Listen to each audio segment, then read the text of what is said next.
Hi, Pat. It's Anthony. We're waiting for Cheryl, and Ramona's not going to be able to make it today for your Okay. information. Yeah. Anthony, I think maybe we should find a way to assist uh, Ramondo. Um, maybe somebody who can revoice what he says or help him get set up for the meeting. Because I think he's not getting any support at all from uh, where he lives, and it just isn't right. So maybe you could email him and see what kind of help he would like and see if we can arrange to make it happen. I can reach out to him. He just sent an email this yesterday afternoon, just saying that he won't be able to make it. Yeah, I know, but I think it's Yeah, probably the fact that he doesn't get any help. Either setting up for the call or revoicing what he says. And so, it can't cost that much if we have to underwrite that as a matter of accommodation. I can reach out. Because I think he's only attended like maybe what, 3 meetings altogether?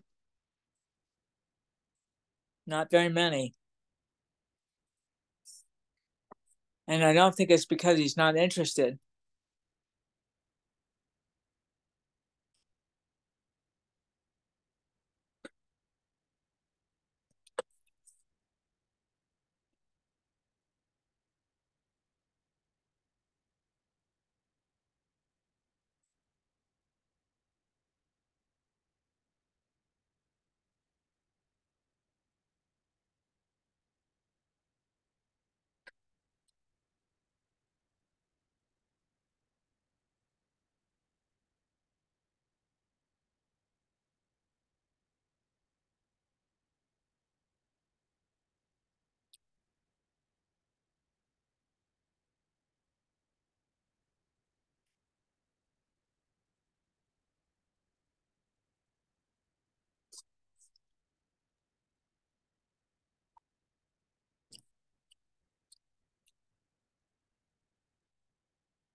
For your information, Emily's here from Hawaii Disability Rights Center. That's great. Thank you for coming, Emily.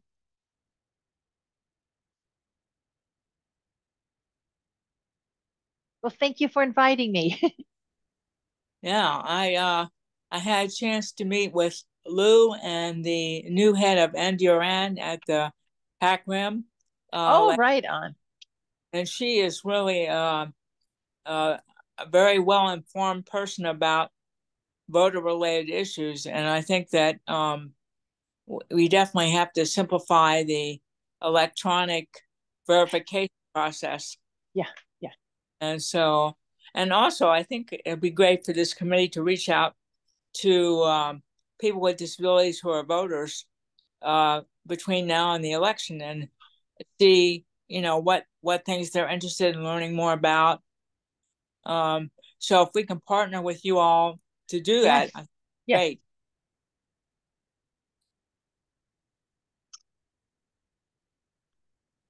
How long have you worked at the center? I think it's going on 16 years. I think 16 years. Oh, wow. Yeah. So have you been involved with voting from the very beginning? Oh, yes, yes, yes, very much so. I'm actually, yeah, I'm kind Oh, of the girl in the office who actually gets the voter registrations. Yeah. oh, wow. Anyway, Oh, okay. yeah. Fantastic. Well, I've been friends of those at the center since probably 1997. Jeez. So I, So what? back longer than you do. Yes, quite a bit. Okay, just to let you know, Pat, it's 1:30 and we're good to go. All right, do we have a quorum? We do have a quorum. Okay. Just Cheryl's not present, but we do have a quorum. Okay, fantastic. Well, hello, everyone. My name is Pat Morrissey, and I am the chair of this statewide election accessibility needs advisory committee. And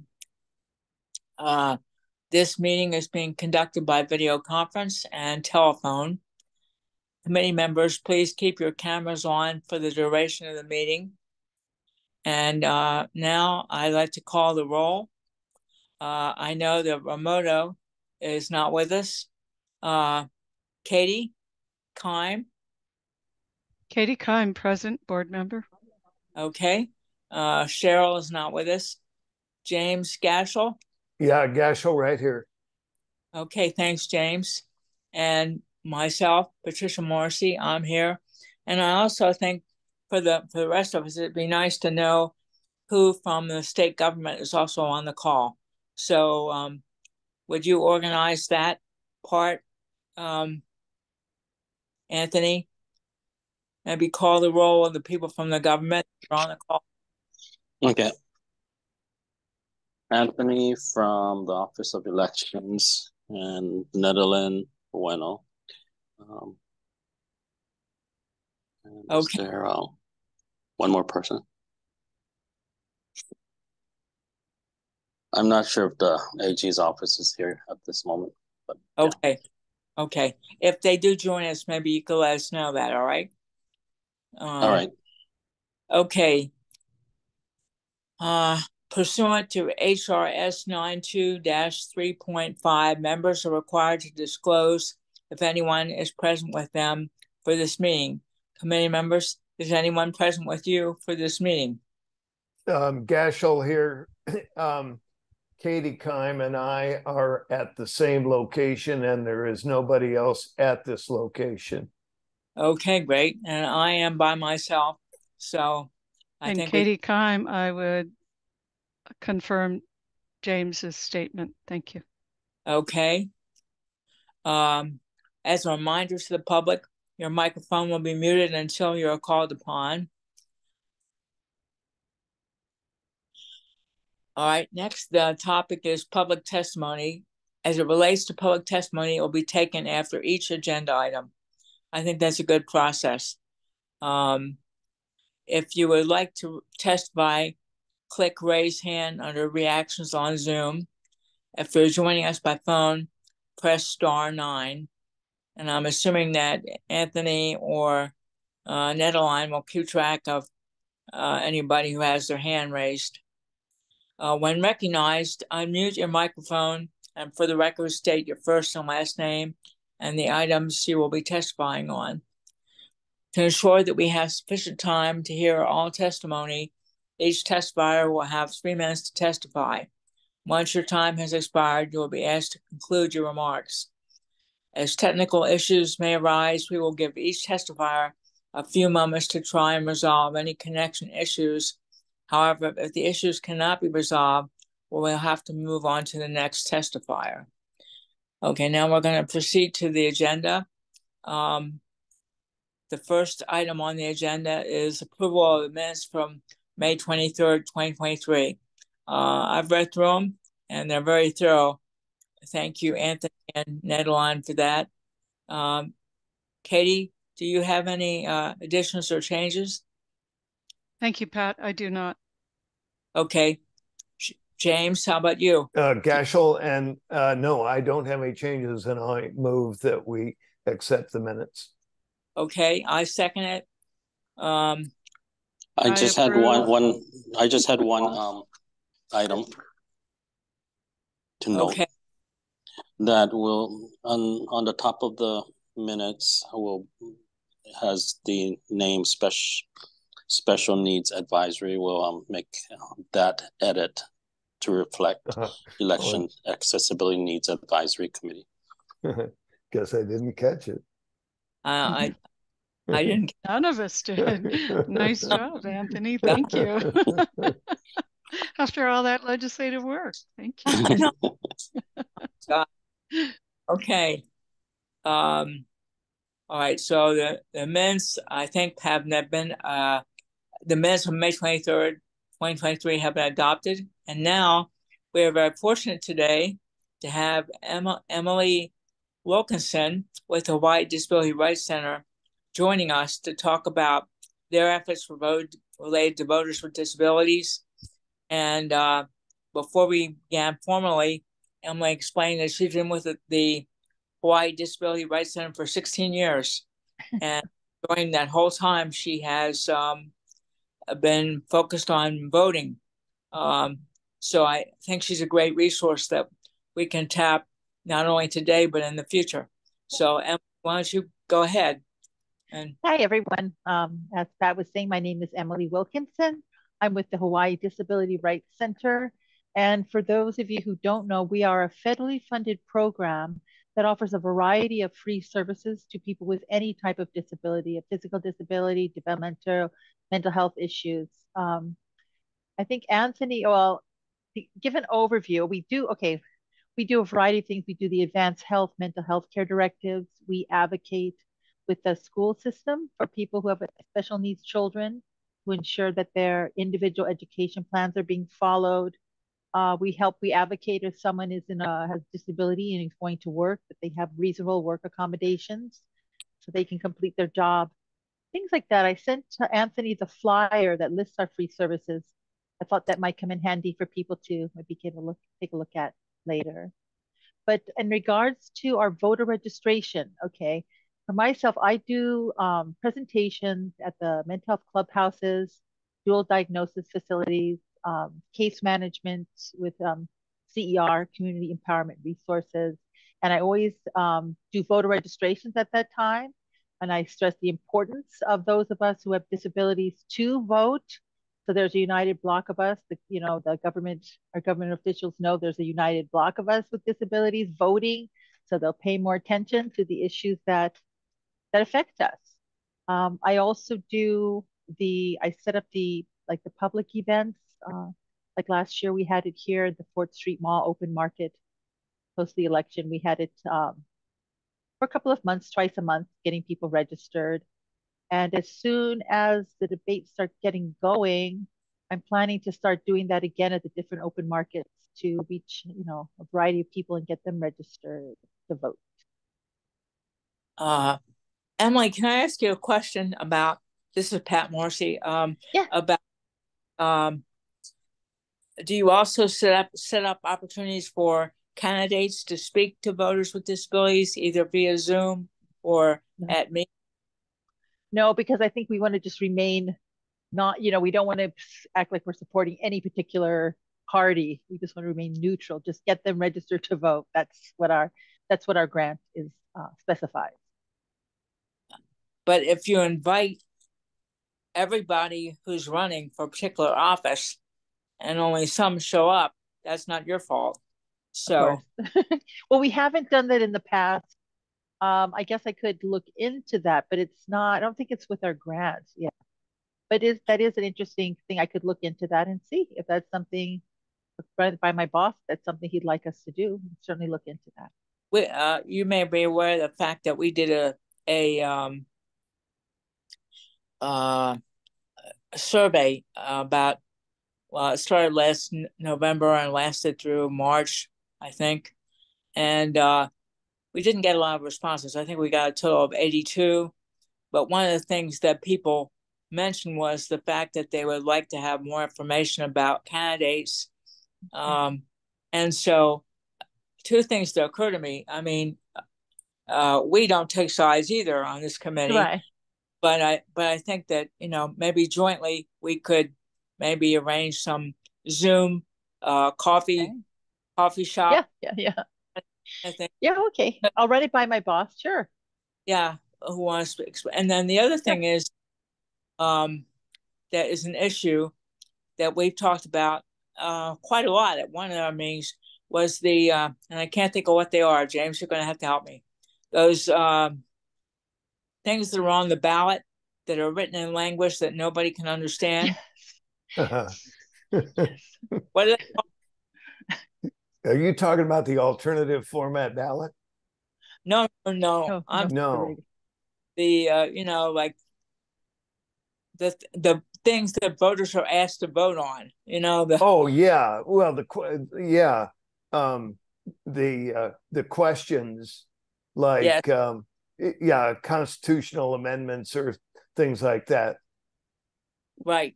Referendums that they usually get written in such language that I'm not sure anybody can understand them, but definitely they need to think about disability when they're writing those documents, those questions. Right.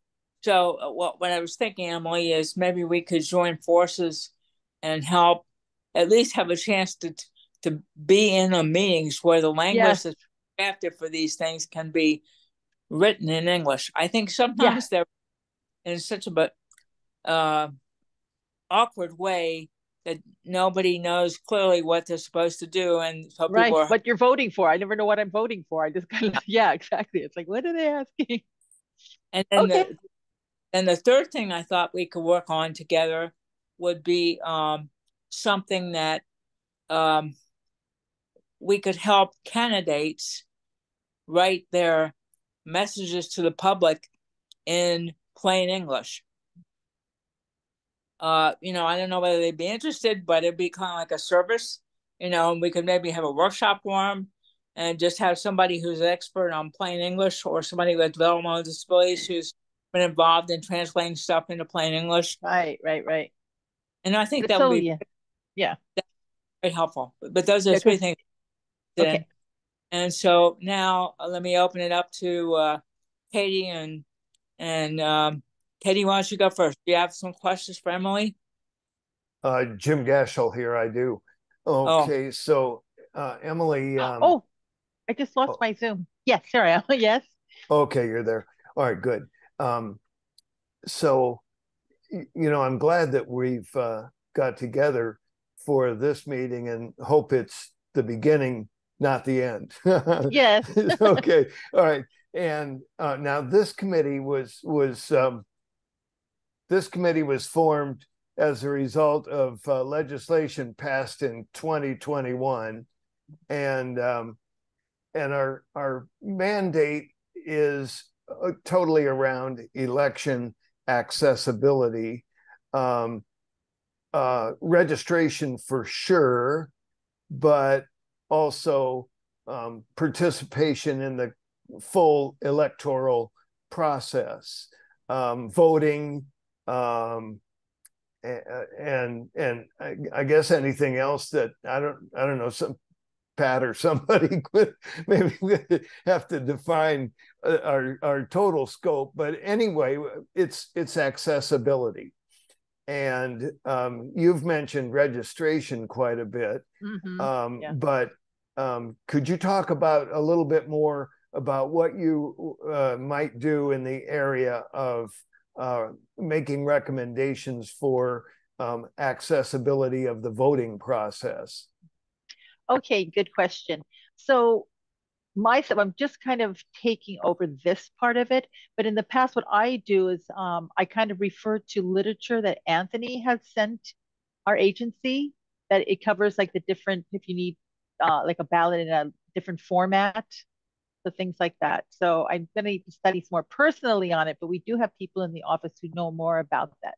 But I need to study up personally. I will be doing that. Hi, Emily. My name's Katie Keim. Hi, Katie. Hi there.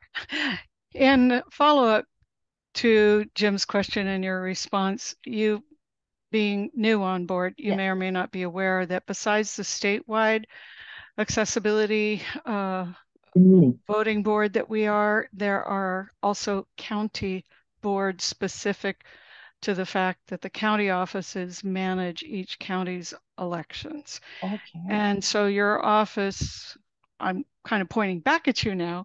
Yes. It would be important for you to reach out to those boards as well, because they're going to be hands-on in a way that we are the oversight scope, working with Anthony in the state elections office, Great. not the county offices Okay. so much. And I don't know that there's any county chair or member of one of those boards on the call today. I'm not certain about that. No one announced themselves, but that would be an important part of what we're discussing. Very good, very good. I'm taking notes on all of this, all the things I need to Yeah, talk to my boss about and get organized. I'm on I it. gotcha. I kind of have a little follow-up Yes. to my earlier question. So I guess from the point of view of your office, our committee would be a good place for you to bring issues that have to do with accessibility of anything concerning elections, because Yes. We're appointed by the governor, we're confirmed by the Senate. Presumably somebody thinks we have some responsibility, and we think we have some responsibility. And we're a really good place to come to. And hopefully we can get some things done which improve participation in the accessible participation in the election process. So please bring us issues.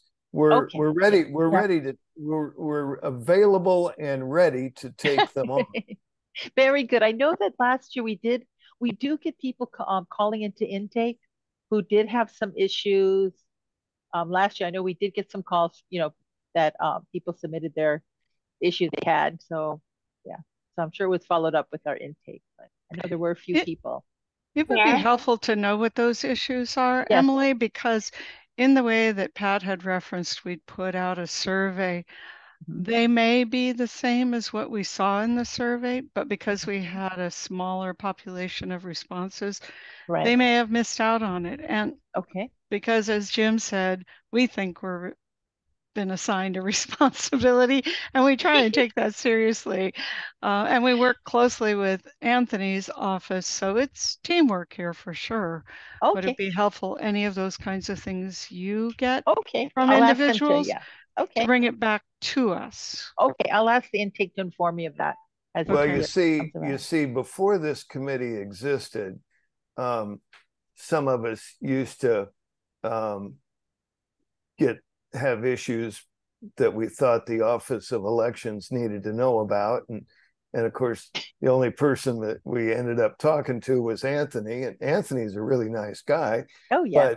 But he he's at a certain level in the pecking order that he doesn't run the place, and we thought we needed to elevate the attention to disability access issues in the election process. Well, we have a committee that can now do that. And so, but we don't know of all the concerns that get raised unless people like you guys, you're in a perfect spot to be able to bring us issues. And I don't know if you can explore the intake records and give us some of that information without necessarily attribution to any particular person, but unless they wanted to. But the point is, we can go to work and see that those issues don't recur if we can get it done. Okay, very good, very good. I will look into that. Hello. Hi, Chair. I just want to recognize that committee member Cheryl Nelson has joined the meeting, and also Deputy Attorney General Candace Park is also present. Okay, thank you very much. Emily, I think you were talking or going to talk. Oh, no, I was just agreeing with what James was saying, that yes, I'll look into finding out what the issues were that people called in on and get those to you so you're aware of, That I think good. I'd really like to see us form some kind of informal partnership going forward. Next election, and as you can guess, based on my suggestions earlier, I view the issue of accessibility very broadly. You know, if people don't have information they can understand, they're not going to participate. Yeah, I know exactly what you're talking about, the wording. It's very legalized, it's very like a very legally Yeah. worded, and it's just becomes, yeah. So I think that's good. And all right, now I think at this point, I think we should open up to the people that are listening in to see if there's anyone who'd like to ask any questions of Emily.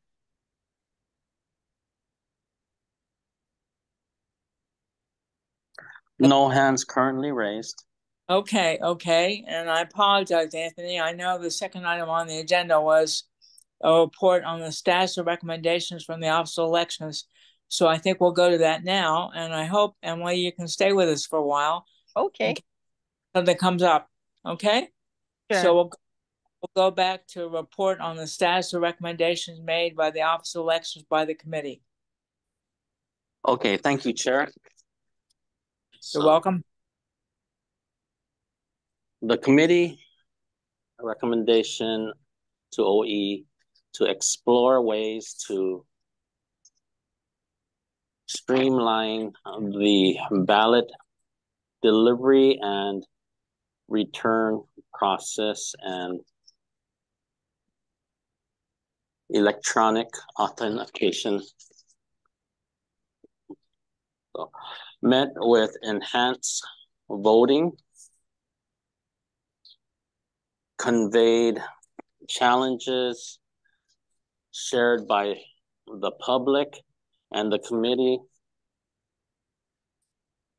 Vendor is exploring options on simplifying the process, including eliminating multiple login and simplifying instructions.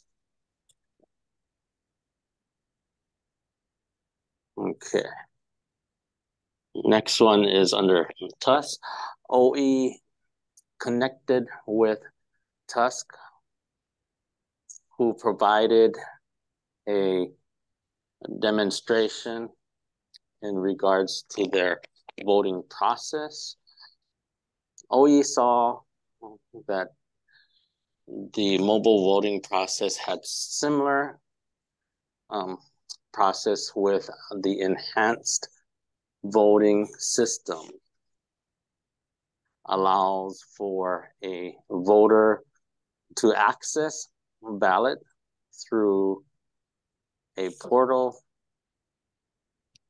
Then a voter can mark their ballot and electronically return their ballot, as well as if they choose, they can have their ballot printed. OE will continue to work with enhanced voting to ensure that the voting process is easy for all. In addition,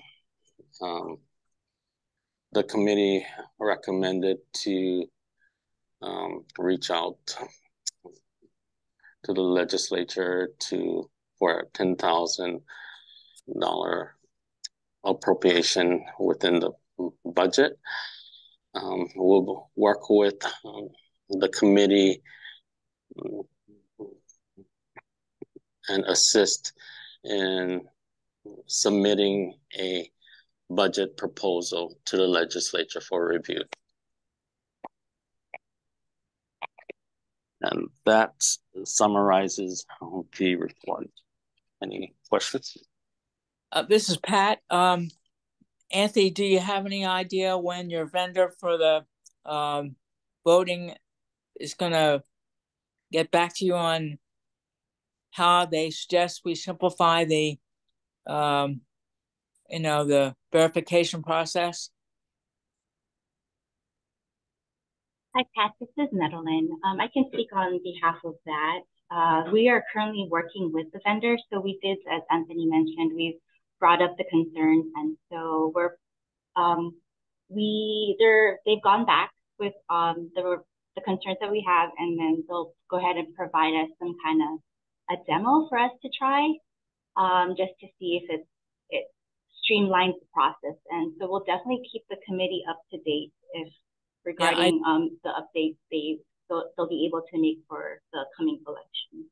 I think do you think it would help or speed things up if they talk to somebody like I can't think of Marlene's last name, but Marlena, who's director of the National Disability Rights Network, because she's had a lot of experience, and I know that the process they use in Massachusetts is very quick and fast. You think that would help?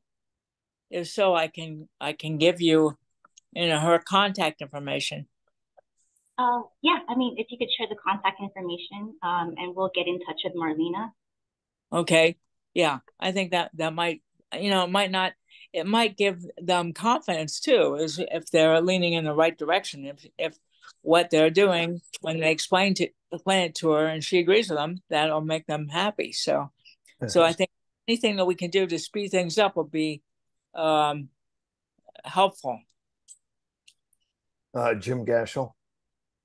Yes, sir. Yeah, thank you, Madam Chair. This was my concern in reading the report, was it's somewhat open-ended. Now, in terms of what our expectations should be from the process that's going on. And I think we need to close that up a little bit. I don't think I'd be saying anything the OE staff is not aware of, but the 2024 election is 14 months away. Now, that's not that much time. When you figure that our last meeting was about 3 months ago, well, 14 months is going to go by pretty fast. And if we see a demo, or the OE staff sees a demo, like in February or March, we're 6 months away from the election. And if something has to be changed, you wonder if that could be done. I'm very concerned about this. I think if we'll talk about scheduling a meeting a little bit later, but I think we ought to see that demo or know when we will see it at the very next meeting that we have. We need to constantly have reports, and not open-ended reports like, well, we're just working with them, but what steps are yet to be accomplished, and when will we see results? I agree with you, Jim, and I also think that if there's a simple way of doing this that some other state has already done, it's a matter of adopting it rather than going through some kind of pilot test procedure. So I will, as soon as this call is over, I'll give Marlena's information to Anthony and to Netaline, and then I think in terms of our scheduling, given the fact that we are now into an election cycle, I think we should meet once a month on the first Tuesday of every month until Election Day, and we also have to be prepared to stick to that schedule and not be asked to not meet because things are too busy for the Office of Elections. If you want that in a motion, I'll make it in a motion. Okay. And I would second it. Okay. Katie Kahn. Go ahead. Make it a motion. Okay. Well, I move that this committee, from here on out until election time, meet on the first Tuesday of each month at 1:30 p.m. Katie Kahn seconds. Okay. I support it. How about you, Cheryl? Do you support it? I do. Can you hear me? Yep. Good. Great. Hi there. Hi. Okay. So I think we're all agreeing that that'll be the case. Do we also need a motion on none of this not meeting because something else is more important. Well, I would say yes if we need to make it actualized, but I also want to say that my experience with the accessibility election format companies or organizations is they're always eager to meet with people to ensure that a state has that. So my disappointment is as great as Jim's that he expressed about here we are and we only have an open-ended report on a potential meeting. So well, let's get on it. That's frustrating, but also what's frustrating is there's ways of doing it. It's not like this has not been done before. So correct. If I had been that's where I'm at. If I had been in the shoes of the vendor between the last meeting and now, I would have talked to everybody who's already done it, picked one of their ways of doing it, and shared that with Anthony and Netaline, so it would be at a different point. So anyway, and maybe what the point of discussion is.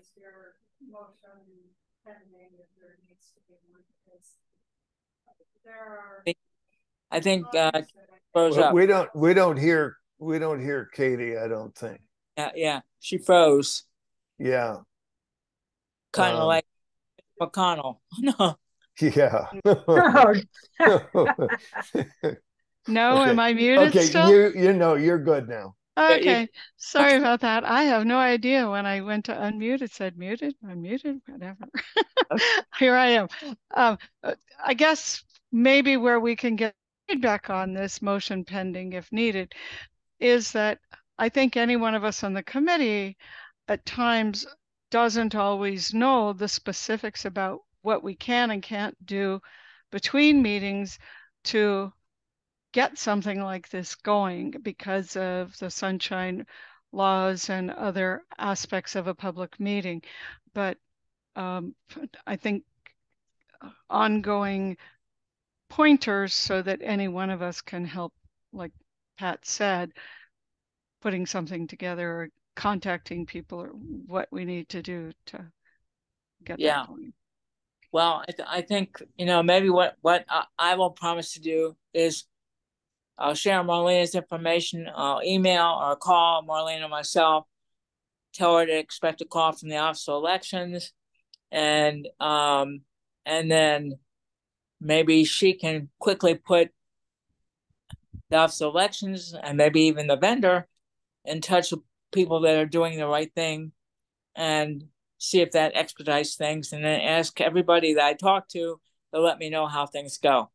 And then I'll share it with you all. And I don't think that will break any sunshine law rules. How about Gashel here with a further question on this point. Enhanced voting. This is the first time we've heard the name of a vendor that we had working on this. I don't know what the scope of their contract is with OE. That my question is getting down to that. I know of other companies that do voting systems. Electronic Democracy Live is probably the biggest one. There are 3 or 4 others. I've never heard of advanced voting. Is the scope of their work with Office of Elections around accessibility, alternative format ballot, sending out and return, or is it broader than that? Yes. So they would be to help you develop the electronic ballot return process system.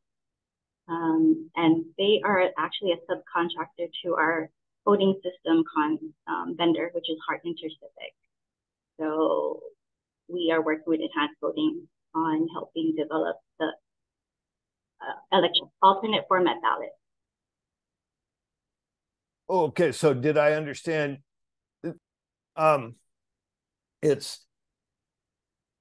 We're working with Hart Intercivic. Is that what I heard you say, Netaline? They're actually Hart Intercivic as our vendor, and they subcontracted with Enhanced Voting. Okay, I know Hart InterCivic, Yes. and they've been into this for a long time. Yes. Okay, well that's reassuring. I'm not saying we have to use the same contractor that other people use, but I just didn't know about this one. Do you guys have any? I guess I can look them up on the internet, but do you have any information on enhanced voting systems, or Yeah, that we can send you information. We'll send it to the committee. Yeah. On information regarding the organization. Yeah, I think that would be a good idea, just so we know a little bit more about them. I think my questions are getting over into the next part of the report, which had to do with the mobile voting, and the report that we've been presented with sort of says, well, enhanced voting, and the OE staff looked at what mobile voting is doing, and it looked like they're doing the same thing. And so we're probably not going to do any more with this. Now, I'm not sure if I have a correct understanding about this, but I don't quite understand it the same way. I think there is value in terms of this particular community, the disability community, and access issues, in keeping a focus on mobile products rather than just PCs or Mac computers for this electronic voting. And I didn't know that enhanced voting systems is working with a mobile product to the extent that what's being done was described in the report we got. Yes, I agree. They both have to do with marking ballots, and they both have to do with printing ballots and other things, and verification of the voter. Yes, I agree. Both systems do, but one is mobile, strictly mobile. I can do it on a device like this. And the other one is a PC, which I can't show you because you're looking at my picture through it. So but they are different approaches.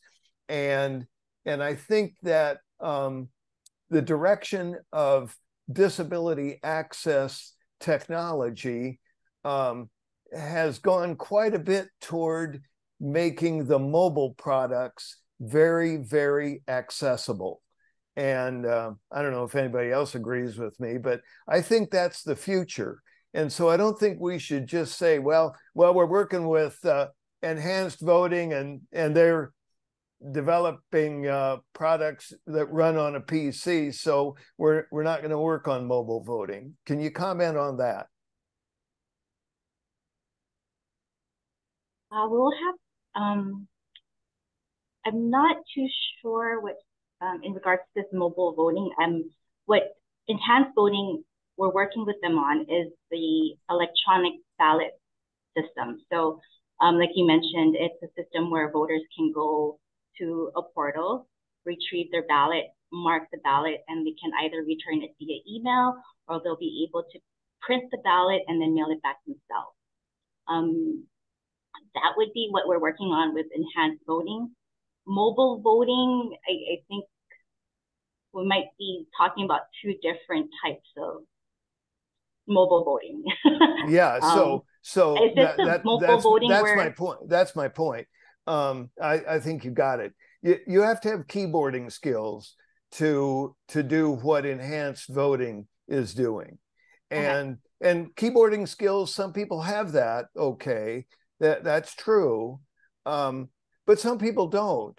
And using a mobile device tends to be more accessible for some people, and ultimately maybe very accessible for the entire population. But I think particularly for the disability population, using a mobile device enhances accessibility. My point is, I read the report that we were given, as sort of pushing the mobile voting idea aside.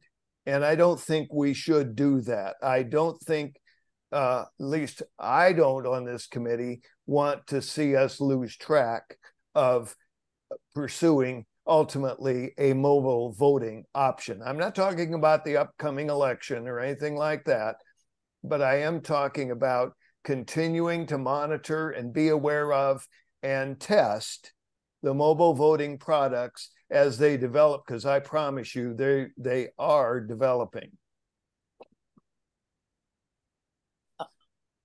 Okay, I have another question. You know, on a scale of 1 to 10, I'd say my technology expertise is around 5 or 6 at the max. It seems to me if as Netaline said, everything that happens at a portal, you should be able to access a portal from any device, not just a PC. So my question to Netaline and company is the only way somebody can use the portal you've been talking about through a PC, or can they actually do the same thing on a Mac or a phone or, you know, an Android? Or I can answer that. Okay. With the current design, you have to have a PC because you have to download a file, put it on a device. You have here. This is very awkward, and I'm not sure it's even possible to do on a mobile device. Ultimately, you're right. If they streamline it enough, we should be able, with a mobile device or a PC, to use it. And so maybe the right way to put it is, when we're dealing with enhanced voting and Hart InterCivic, that one of the criteria is you be able to use the streamlined system on a PC or a mobile device. That's a good point. Okay. Question is, but you seem to imply, Jim, that making sure both are available or both are an option would be too ambitious between now and the November 2024. Is my understanding of what you said correct? I'm not too sure that that's too ambitious. If they bring us a streamlined system and we tell them, like after this meeting, that streamlined system should be designed to work with both desktop or laptop machines and mobile devices, I think they can do that. Okay, I can. Yeah. I can. I mean, it seems to me that I can understand why somebody would want a copy of their ballot. You know, I mean, you need a copy of your ballot. And obviously the easiest way to get it is by doing something with a computer as opposed to a tablet or a phone. But I know many times when I'm doing stuff, somebody will send me a Word document and I'll open it on my phone and I can send a message to my printer to print it out. There is an accessible reason why we cannot. In fact, I can agree with Jim that just to try it out, to see the point you're making, Pat, during the last elections, I tried it from my phone, and there are some things I can read, but I cannot access on my smartphone. Wow. And from what I've seen in the presentations, the mobile access is not the same as the PC, laptop, device type of access. Yeah.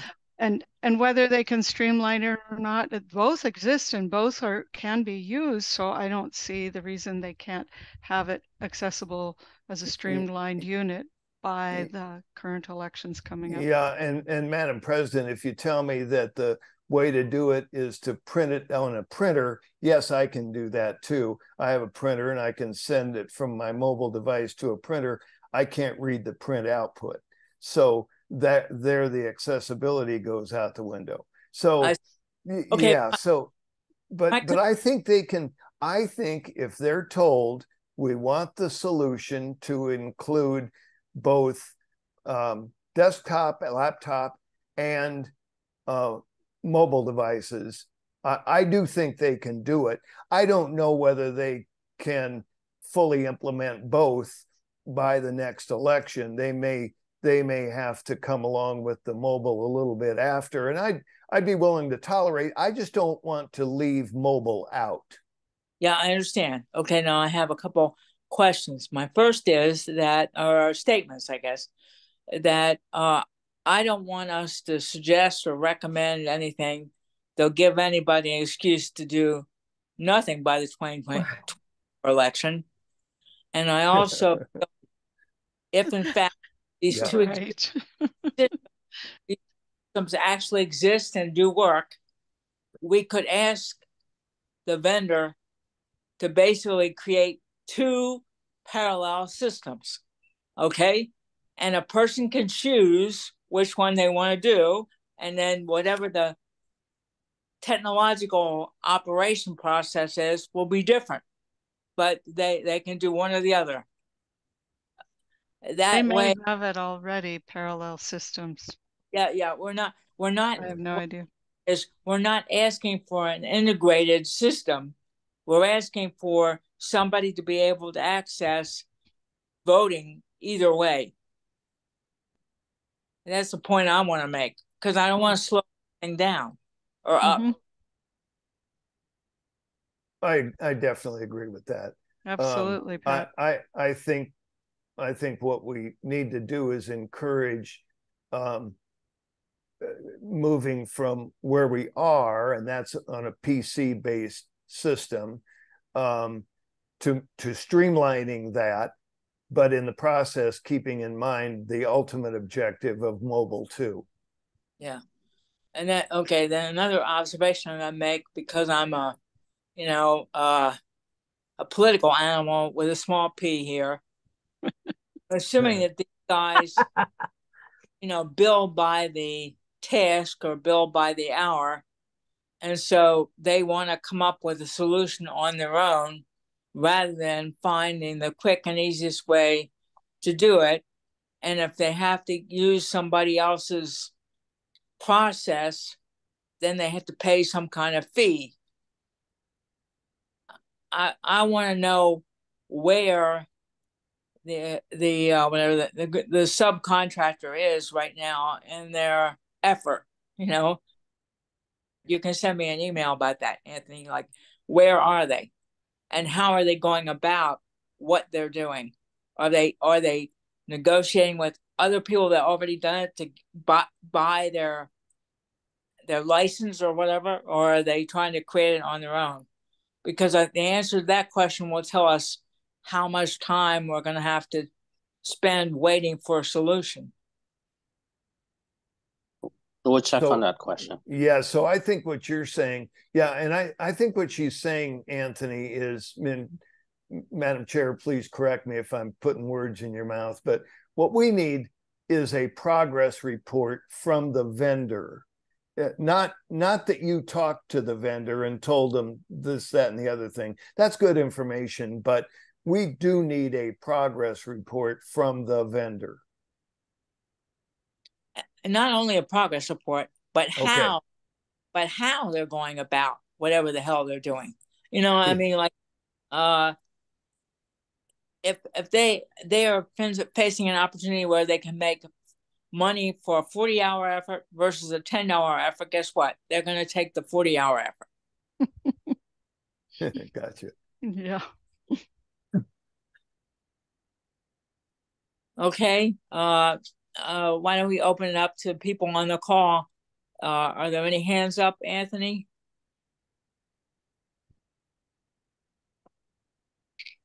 Currently, there's no hands up.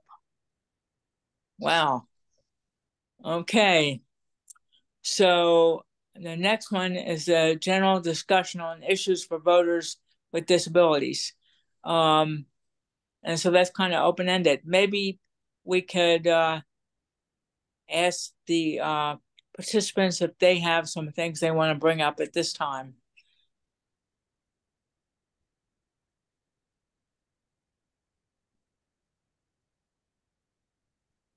Madam Chair, currently there's no hands up raised. Okay.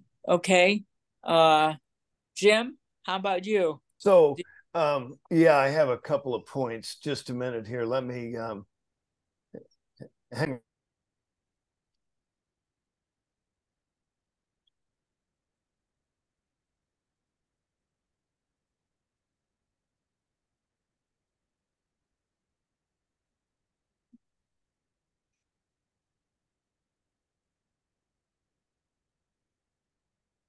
Okay, I guess we covered this a little bit, but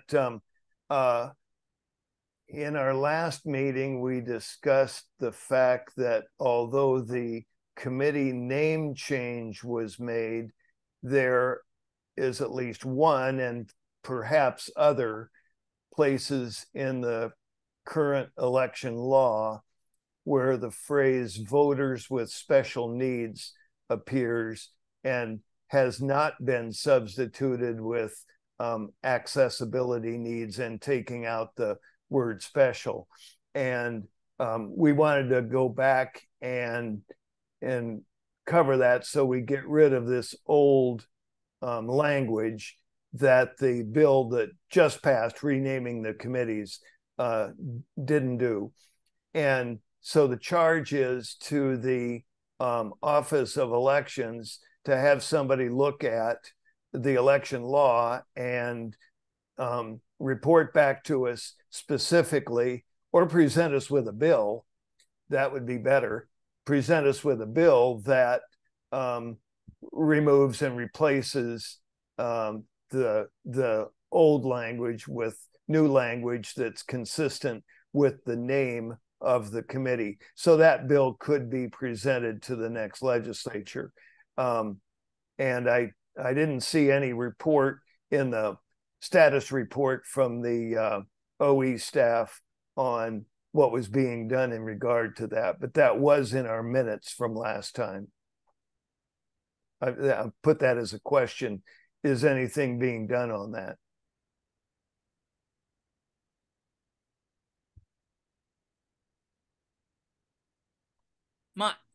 My recollection of how it's done at the federal level is that these are considered technical amendments, that you basically give there's a general understanding or a general permission given to the people that make changes in law to just make all necessary technical changes to make things correct.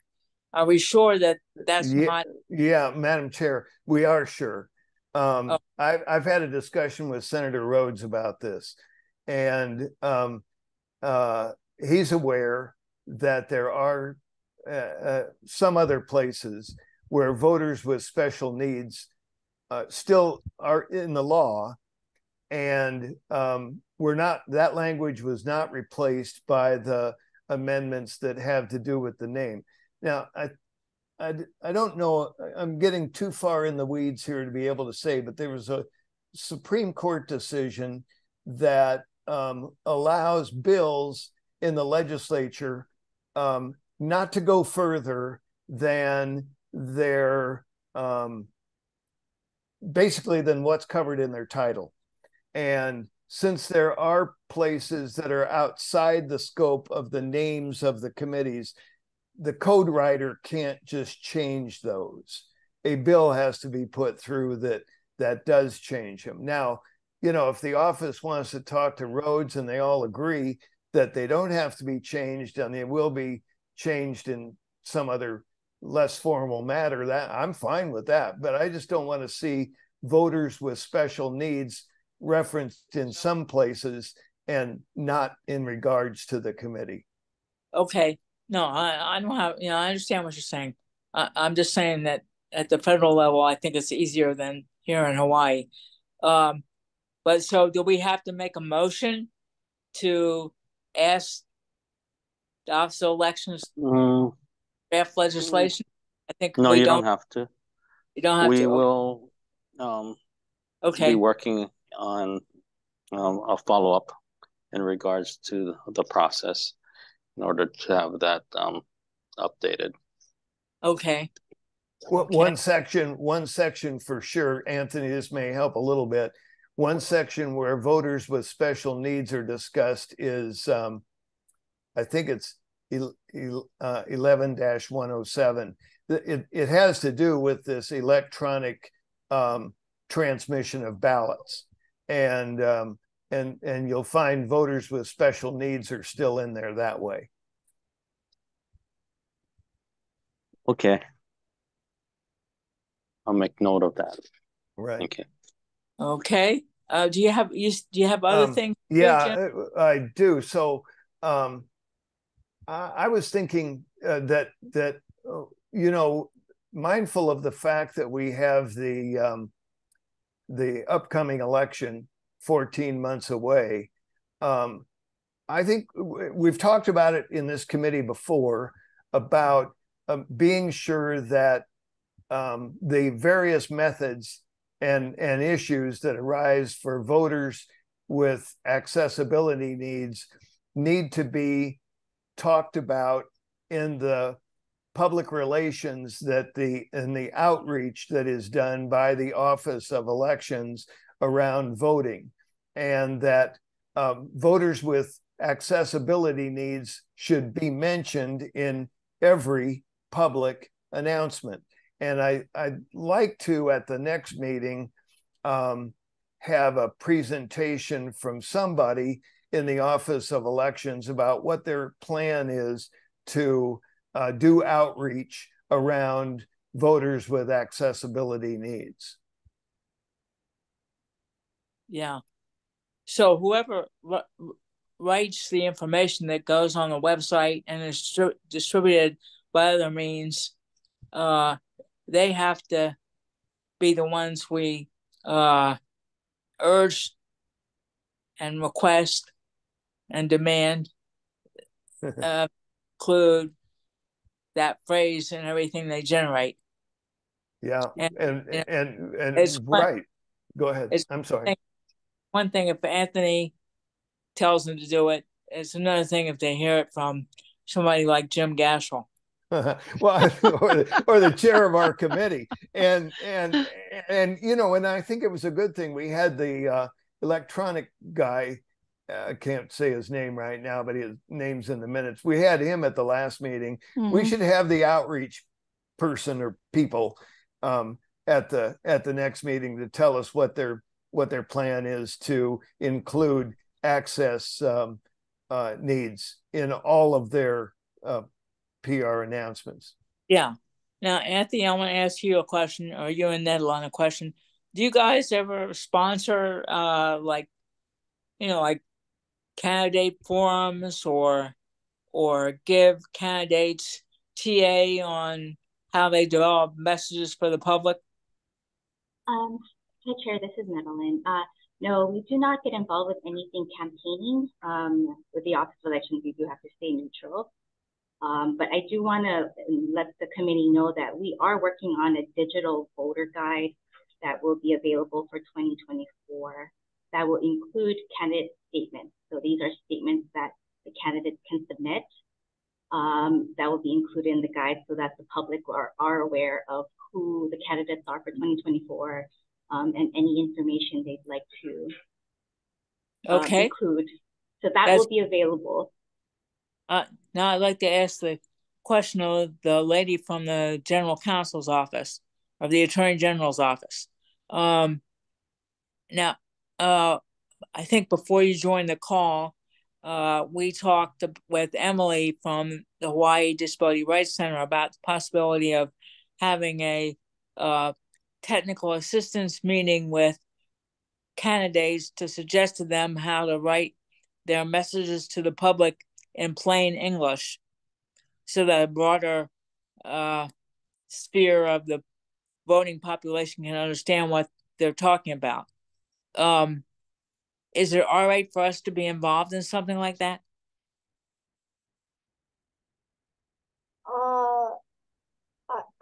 I don't see why not. You just have to make sure you're doing it in accordance with sunshine. Yeah. But I mean, so it's good. That's good to know because I'm really interested in that. And I intend to follow up with Emily so that we can see how we can start thinking about that and finding the right people to educate these candidates about the process because I think it would be very helpful.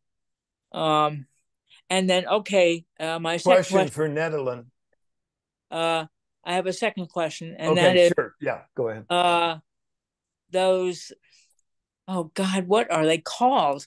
Those things that are on the ballot that are like amendments to the Constitution. Question, yeah, constitutional amendments. Yeah, we want to influence how those are written. Are we allowed to do that? So those questions here would come from the legislature, and for the county, it would come from their council, from the county council. So if you would like to find out on how to get in touch with them and see how you could work with them, we can get contact information for you that you could reach out to see how you can get involved. Or good, yeah, we have no interest in influencing how those things are persuasive or not. We just want them to be clear and that people understand them. And that's why those two things I think are really important. So people know which way they're voting. A yes is a yes and a no is a no, not opposite. Right. I'm with you, Pat. I think everybody is. I don't think that's a disability accessibility issue at all. Yeah, so as like Ned was sharing that the legislature writes the Constitution amendment and the city councils they write the charter questions. I'm afraid sometimes it's their legal aids because they have to make sure it passes legal in the legislation. So I think, yeah, City Council. If Netherline or the lady from the Attorney General's office can get us the people to talk to, then I can write a letter on behalf of the committee saying we're here to help you write them in English, and see if they take us up on it. Yeah, we'll find out the appropriate entities and we'll get contact information for that chair. Yeah, and believe me, I've written a lot of legislation in my day, so I know how to make things clear and how to make things obscure. Oh my gosh, Pat. Yeah. Okay, now where are we? I think we're down. Gasha with a question for Nedelin. Okay, go ahead. Oh yeah, you mentioned, and that's very helpful to know, the digital information guide for voters, and I know the legislature has been wrestling with this idea, and there's been a lot of demand to have such a document. So I think this is good. Do you know at this point what digital formats that guide is expected to appear in? Well, we'll be posting that information on our web, the digital guide, voter guide on our website. I do want to note that the bill was specific that we are required to ensure that the digital voter guide is accessible. So we'll make sure that it meets all the accessibility requirements. I'm sorry, I can't. That name escapes me. There's a actual web guide, and so we are required to be sure that we're compliant with that. So okay, that's excellent. Now, just tell me, the files that we get from you guys are accessible PDFs. Yes. But, and, I can read them okay. I assume Katie can read them. A lot of people who are blind and use screen readers can't do it.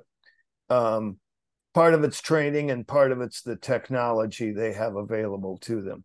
So if the digital guide were to be just in a PDF format, it really wouldn't be accessible. So let's be sure that the guide is, you're talking about web standards, that would be HTML files, I think, and that would be fine. But Nedelin, no just accessible PDFs. Okay. That shouldn't be the only option. All right.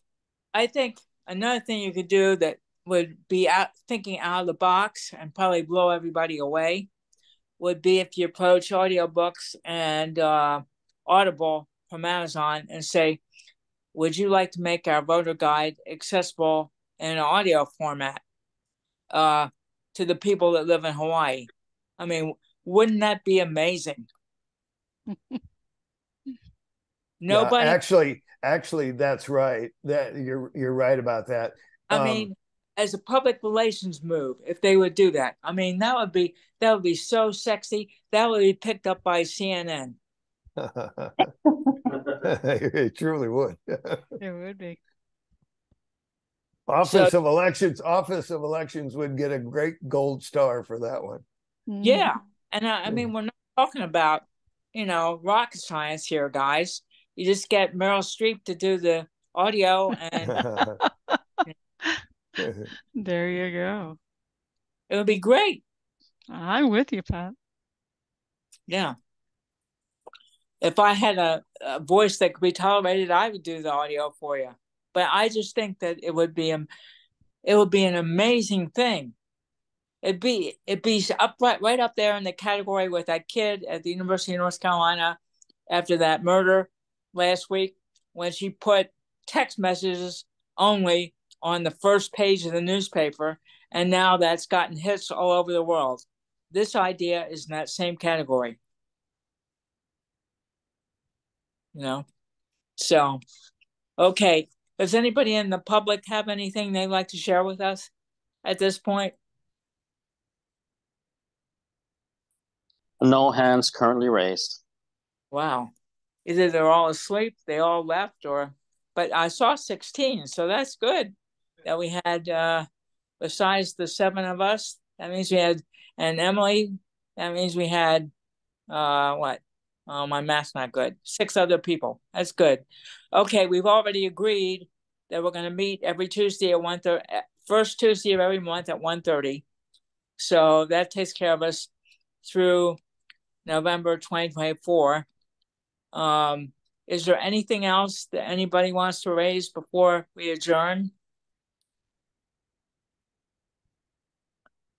Okay, I guess, do I need a motion to adjourn? Yeah, she'll move to adjourn. Katie Grimes seconds. Okay, and we all agree to that. So, okay, till next month. And in the meantime, I'm gonna have a conversation with Emily and talk to her about my ideas, and then I'll wait for the contact information for all these other people. I have one final question. Since the legislature doesn't come back till January, they're not going to be developing charter amendments to the Constitution until they get back.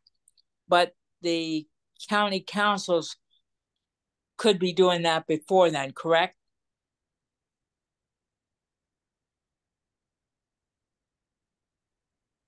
Anthony, Nadeline? Well, it doesn't matter because we can at least put them on notice that we're interested in helping them right now.